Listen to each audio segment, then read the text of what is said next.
ഇന്ന് നമ്മുടെ മധ്യേ ഒരു സഹോദരി കടന്നു വന്നിട്ടുണ്ട്. സഹോദരി ഇന്ന് എല്ലാം പാട്ടിലൂടെയാണ് മറുപടി തരുന്നത്. വന്ദനം സഹോദരി.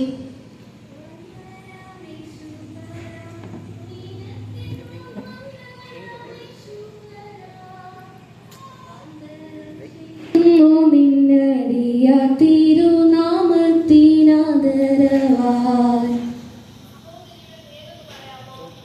നാദനു മുൾമുടി നൽകിയ ലോകമേ, നീ തരും പേര് നീക്കെന്തിനാ? സഹോദരിയുടെ സ്വന്തം ദേശം എവിടെയാണ്? എന്റെ ദേശം ഇവിടെയല്ല, ഇവിടെ ഞാൻ പരദേശവാസിയാണല്ലോ. പിന്നെ എവിടെയാണ് ശരിയായ ദേശം?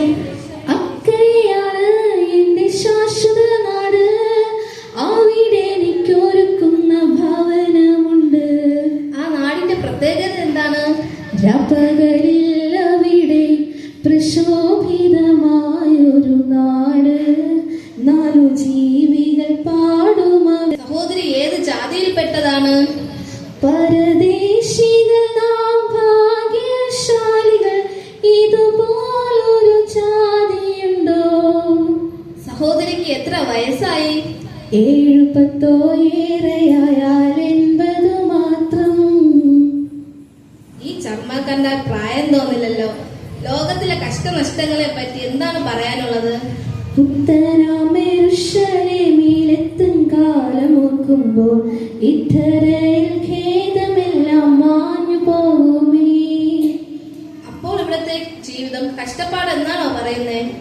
കഷ്ടങ്ങൾ സാരമില്ല, കണ്ണുനീർ സാരമില്ല, നിത്യതേജസിംഹാരമോർത്തിടുമ്പോ ഞൊടി നേരത്തേക്കുള്ള കഷ്ടങ്ങൾ സാരമില്ല. സഹോദരി ഡയറ്റിംഗ് ആണെന്ന് കേട്ടല്ലോ. എന്താ സാമ്പത്തിക ബുദ്ധിമുട്ടാണോ? ഭാരങ്ങൾ കൂടുന്നതിനും ഒന്നും വേണ്ട യാത്രയിൽ, അല്പമല്പം വിശപ്പിനും സ്വല്പം വെള്ളം ദാഹിക്ക്. സഹോദരി യാത്രാ മധ്യത്തിലാണോ ഇന്റർവ്യൂവിന് കടന്നു വന്നത്? സഹോദരി ഇനി എങ്ങോട്ടാ യാത്ര?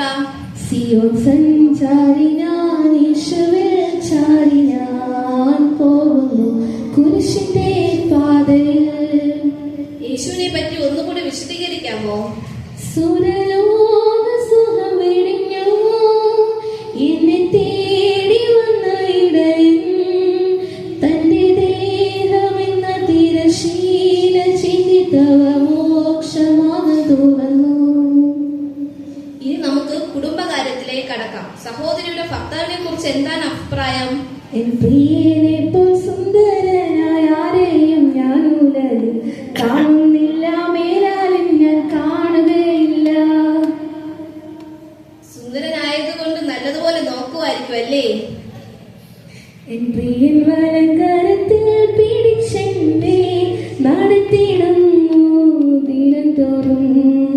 സന്തോഷവേളയിൽ സന്താപവേളയിൽ എന്നെ കൈവിടാതെ കാത്തുകൊള്ളും. സഹോദരിയുടെ മക്കൾ എങ്ങനെയാണ്?